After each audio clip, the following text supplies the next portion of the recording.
Boeing's hypersonic Valkyrie-II will likely to catch up Lockheed's SR-72.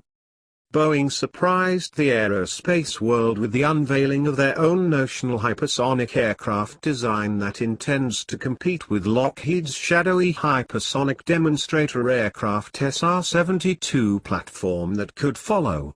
SR-72 hypersonic, greater than Mach 5 speed, reconnaissance and strike aircraft caused me to conclude that the initiative was much farther along than what we were being outright told.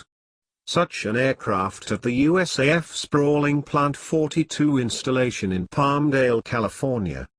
Early in January 2018, more evidence to support exactly this hypothesis emerged via a speech given by Lockheed's Jack O'Banion, Vice President of Strategy and Customer Requirements, Advanced Development Programs, Skunk Works, at the American Institute of Aeronautics and Astronautics SciTech conference.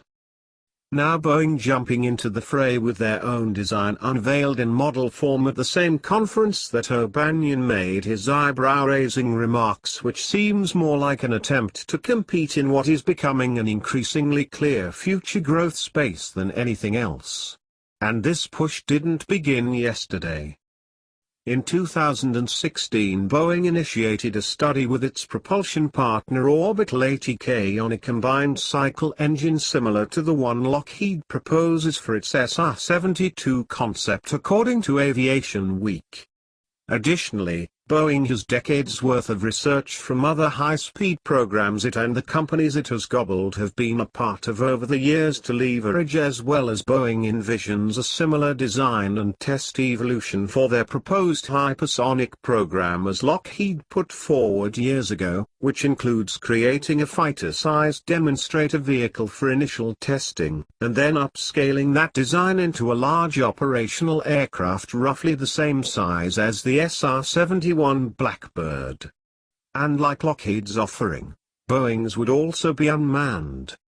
As far as the two designs go, they look very similar, although Boeing's offering utilizes a single inlet design reminiscent of its XB-70 Valkyrie namesake and has some features similar to the X-43, like its twin tails.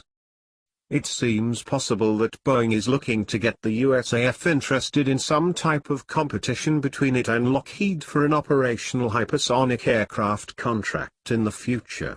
Seeing as both firms propose the same pathway to getting there, including flying smaller demonstrators first, such a goal may seem logical at face value.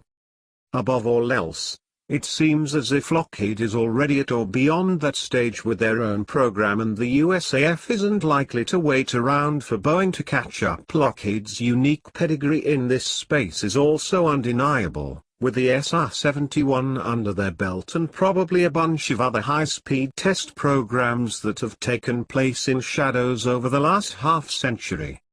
In other words, although Boeing's interest in the reusable hypersonic aircraft space is admirable, the jet may have already left the hangar, so to speak. Boeing has received some funding from the Air Force Research Laboratory into hypersonic power plant design, but unless the firm is willing to self-fund the development of a flying prototype, it seems unlikely the Valkyrie-II concept could compete with Lockheed in the near term. And it costs big bucks to undertake such an effort, with Lockheed's CEO Marillyn Hewson stating in the past that a fighter-sized hypersonic demonstrator alone would likely run about $1 billion. Regardless of who stands the best chance of becoming America's prime hypersonic plane provider, one thing is clear: in an age of where peer-state competition is once again all the rage, hypersonic vehicles of all types are slowly creeping onto center stage, and America's potential enemies aren't sitting still in this regard either. With this in mind, there will be room for multiple purveyors when it comes to future hypersonic. Thank you for watching. Please like, share, comment, and subscribe.